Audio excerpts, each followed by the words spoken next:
मशीनों को क्रियाशील बनाए रखने के लिए, उन्हें व्यवस्थित रखने के लिए समय समय पर हम उसकी रिपेयरिंग कराते हैं, किसी अच्छे मैकेनिक से रिपेयरिंग कराते हैं ताकि वो अपनी मजबूती को बरकरार रखे, अपनी कार्य क्षमता को बरकरार रखे। और जैसे कि कहा जाता है कि मशीन की तरह हमारा शरीर भी एक मशीन ही है, जिसमें विभिन्न तरह के हमारे आँख, नाक, कान, गले, पूरे शरीर में विभिन्न तरह के कल पुर्जे हैं, विभिन्न तरह की नसें हैं, जिनका सही उपचार सही समय पर ना किया जाए तो कहीं ना कहीं ये हमको ही, हमारे शरीर को ही दुखदाई बना देता है। और आयुर्वेद में इतिहासकारों का कहना है कि आयुर्वेद एक ऐसा माध्यम है, एक ऐसी पद्धति है जिसके द्वारा शरीर को, मतलब शरीर को पूरी तरह से निरोगी रखा जा सकता है। तो नमस्कार, मैं नितेश लहरी क्वांटम डिजिटल के खास कार्यक्रम मार्केट बज़ में आपका स्वागत करता हूं। और आज हम आए हैं वेदम में, जहां आयुर्वेदिक औषधि व चिकित्सा के द्वारा मनुष्य के शरीर को व्यवस्थित व निरोगी रखने के सुझाव दिए जाते हैं, बाकायदा उनका इलाज किया जाता है। तो आइए चलते हैं वेदम में।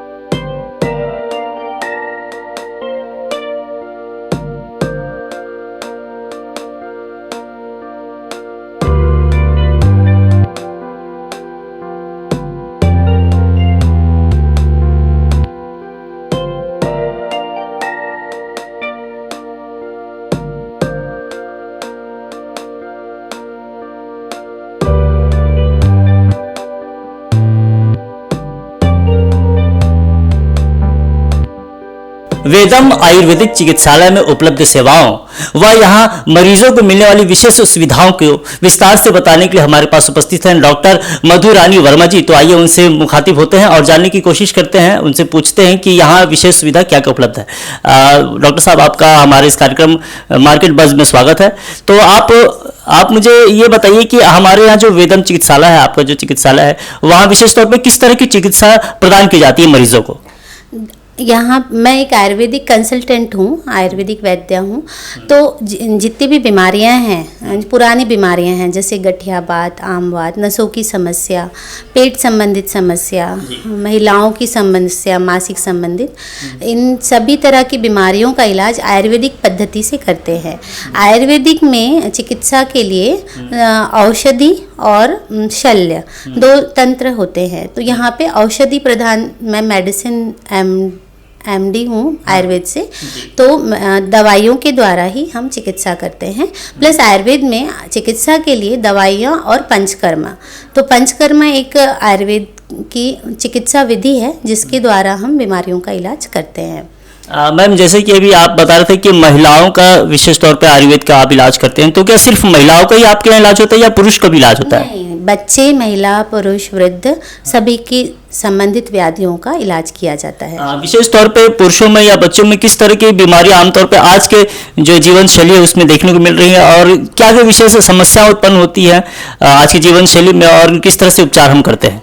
जी, बच्चों में स्पेशली ना इस समय खान पान से संबंधित समस्याएं ज़्यादा होती हैं, क्योंकि खान पान उनका बहुत सही ना होने की वजह से पेट संबंधित समस्या, बहुत कम उम्र में ही एसिडिटी की समस्या, कब्जियत की समस्या होने की वजह से, और पाचन तंत्र जब डिस्टर्ब रहता है तो बच्चा पढ़ाई में भी कंसंट्रेट और किसी भी अपना 100% नहीं दे पाता आउटपुट, और शारीरिक रूप से सर्वांगीण विकास नहीं हो पाता है, हाइट और वेट नहीं बढ़ पाता है, किसी का कंसंट्रेशन बहुत नहीं रहता है कोई। तो इस तरह की समस्याओं का इलाज यहाँ पे हम करते हैं। पुरुषों में मेनली स्ट्रेस की वजह से, तनाव की वजह से पौरुष क्षमता कम होना, पाचन तंत्र संबंधित होना, तनाव होने की वजह से अनिद्रा की समस्या होना, है ना, थकान, दर्द, ये इस तरह की समस्याएं ज़्यादा देखने को मिलती हैं। महिलाओं में तो मासिक संबंधित समस्याएं हैं ही हैं कि अनियमित मासिक स्राव होना, दर्द के साथ होना, महिलाओं में भी शारीरिक क्षमता कम होना, चिड़चिड़, नींद की कमी होना, पाचन तंत्र ठीक नहीं होना, इस तरह की बालों का झड़ना, स्किन समय से पहले ही अच्छी नहीं लगना, चमक कम हो जाना, मुहासे होना। और लड़कियों में आजकल जो 10 से 20 साल के बीच की लड़कियां हैं उनमें स्पेशली पीसीओडी की समस्या देखने को मिलती है, जिसमें जो उनके शारीरिक बल को भी और मानसिक रूप से भी उन्हें बहुत प्रताड़ित करते हैं। तो उन समस्याओं का समाधान यहाँ पे किया जाता है। अच्छा मैम, जैसे कि आपने हमें बताया कि सारी समस्याएं उनका निदान आपके यहाँ होता है, वैसे विशेष तौर पर आपकी जो संस्था, आपकी जो क्लिनिक है, वहाँ जो मरीजों को मिलने वाली सुविधा, उनमें किस तरह की विशेष तौर पे सुविधा उपलब्ध है और किस पद्धति तो आपने बता दिया, लेकिन कहीं ना कहीं हम देखते हैं कि टेक्निकल, आज के ज़माने में तकनीकी तौर पर भी कुछ मशीनों का इस्तेमाल होता है, उन थेरेपीज का इस्तेमाल होता है, तो किस तरह की थेरेपीज या मशीनें इस्तेमाल होती हैं फिलहाल आपके यहाँ चिकित्सालय में? आयुर्वेद में कोई भी बीमारी का जो इलाज है वो मैं सरल शब्दों में बताने का प्रयास करती हूँ। किसी भी तरह की बीमारी का इलाज है उसके लिए आयुर्वेदिक औषधियाँ हैं और आयुर्वेदिक पंचकर्म है। पंचकर्म कैसे है ना कि 5 काम को मिला के पंचकर्म कहते हैं। तो उसकी जो प्रोसीजर है वो यहाँ पे हम करते हैं। उसमें जैसे ये पंचकर्म क्या होता है, सिंपली आप सोचे तो शरीर से दोषों को धोना, जो बीमारी का आपका कारण है, जिसकी वजह से आपको बीमारी है, उस तत्व को शरीर से बाहर निकालना या उसे वॉश करना, फिल्टर करना। तो ये एक शोधन की प्रक्रिया होती है। ये बीमार व्यक्ति भी और स्वस्थ व्यक्ति भी, जैसे हम हमारी गाड़ी अच्छी रहती है फिर भी सर्विसिंग कराते हैं ताकि वो अच्छी रहे, तो वैसे ही डिटॉक्स जो बोलते हैं अपन, शरीर से अनचाहे तत्व को निकालना समय पे। और अगर हमें कोई बीमारी है जिस दोष की वजह से, आयुर्वेद में मेनली कहा हम मानते हैं कि कोई भी व्याधि है वो आपको वात, पित्त और कफ के बैलेंस के बिगड़ने की वजह से ही होता है। तो अगर हमारे में वात ज़्यादा बढ़ गया है तो उसे कम करना, पित्त वात कम हो गया है तो उसे बैलेंस करना, या वो अपनी जगह से शरीर में दूसरी जगह पे चले गया तो भी वो वहाँ पे बीमारी करेगा, तो उसको बैलेंस करना। तो ये पंचकर्म के थ्रू होता है। तो ये सिंपल भाषा में हम समझेंगे तो पंचकर्म एक मेन प्रोसीजर होती है। बॉडी को उसके लिए तैयार करने के लिए हमें पूर्व कर्म करने पड़ते हैं और फिर पश्चात कर्म। तो ये 3 प्रकार की प्रोसीजर्स होती हैं, जिसे हम सिंपली समझे तो पूर्व कर्म में अभ्यंगम और स्वेदन होता है। ये होता है स्थानिक और सार्वदैहिक मसाज, तेल ऑयलिंग करना, स्नेहन करना, है ना।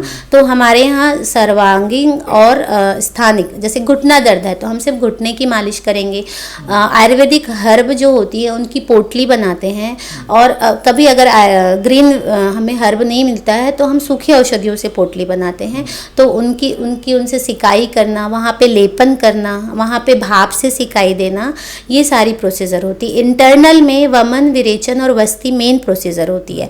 हम इसे सामान्य भाषा में सोचें तो मेडिकेटेड उल्टी कराना, मेडिकेटेड दस्त लगवाना और मेडिकेटेड एनीमा देना। मतलब हमें अगर शरीर से कोई दोष निकालना है तो हमारे पास जो रास्ते हैं हम उन्हीं का यूज़ करेंगे। जैसे मुख द्वार है, गुद द्वार है, तो हम यहीं से दवाइयाँ देने के बाद, दवाइयाँ इस प्रकार की होती हैं बीमारी के अकॉर्डिंग कि वो दोषों को लेके निकलती है। ऊर्ध्व मार्ग से निकलेगी तो हम उसे वमन कहते हैं, जिसे हम मेडिकेटेड उल्टी समझे वो करवाना, मेडिकेटेड दस्त लगवाना या फिर मेडिकेटेड एनीमा देना। मतलब ये मेनली होता है दोषों के स्थान के अकॉर्डिंग हम इसे डिवाइड करते हैं कि अगर स्तन के ऊपर दोष हैं, कफ दोष है, तो हम मेडिकेटेड उल्टी करवाते हैं। अगर स्तन और नाभि के बीच में अगर प्रॉब्लम है तो हम पित्तज प्रॉब्लम है तो उसमें विरेचन कराते हैं। और नाभि के नीचे वात की प्रॉब्लम है, वाताशय में है, तो हम वाताशय या पक्वाशय में मेडिकेटेड इनिमा डालते हैं। तो ये इंटरनल प्रोसीजर भी यहाँ पे होते हैं। इसके अलावा स्त्री और पुरुषों में जो समस्याएं होती हैं उसके लिए उत्तरवस्ती की प्रोसीजर्स होती हैं, वो भी यहाँ पे करते हैं, जहाँ पे हम स्थानिक, जैसे अगर हम सिंपल भाषा में समझे कि बच्चेदानी में गठान है तो हमें बच्चेदानी में ही दवाई डालनी रहती है, यूट्रस में ही हम मेडिसिन इनपुट करते हैं, इसे उत्तरवस्ती कहते हैं। मेडिकेटेड ऑयल या काढ़ा रहता है, वो डिपेंड करता है कैसी बीमारी है उसके हिसाब से। तो ये प्रोसीजर भी यहाँ पे होती है। इसके अलावा ये नीचे की शरीर के लिए हुआ, जो हमारा सर्वोत्तम अंग होता है सिर। तो अगर हमारी जीवा के मूल के ऊपर की जो प्रॉब्लम है, जैसे साइनस की प्रॉब्लम है, आँखों की कमजोरी है, ज्ञानेंद्रियाँ जितनी भी हैं उनकी कमजोरी है, सिर की प्रॉब्लम है, सिर दर्द है, या बाल सफ़ेद होना, रूसी होना, तो ध्यान ठीक से नहीं लग पाना या अनिद्रा की प्रॉब्लम होना, इसमें हम सिरोधारा की प्रोसीजर और नस्यम की प्रोसीजर करते हैं। तो सिरोधारा तो सभी नोन रहते हैं हैं कि मेडिकेटेड ऑयल या काढ़ा यहाँ पे पोर होता है एक अपने टेम्परेचर पे, तो उसे सिरोधारा की प्रोसीजर करते हैं, वो भी यहाँ पे होता है।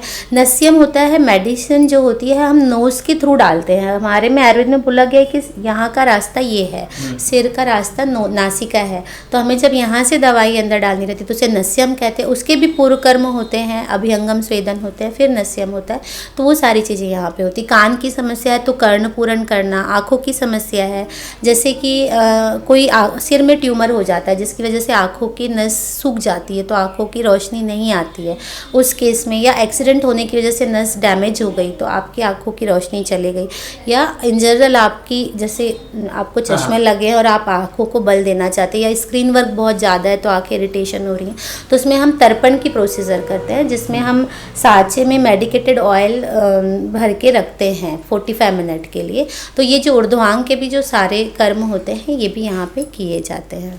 तो मैम जैसे कि आपने तो खैर बताया, बहुत अच्छी बात है ये कि सिर से लेकर पैर तक के लगभग सारे तरह की बीमारियों को इलाज आयुर्वेद में संभव है और बाकायदा, हाँ, और बाकायदा आपके यहाँ ये किया भी जाता है। तो इसमें एक खास बात हमारे जो दर्शक है, हमारे जो मरीज है, वो भी जानना चाहेंगे कि आपके यहाँ जो चार्जेस होते हैं या कि इलाज के संबंधित जो मूल्य होती हैं तो उनमें लेकर क्या विशेष छूट मतलब आप हम प्रदान करते हैं मरीजों को?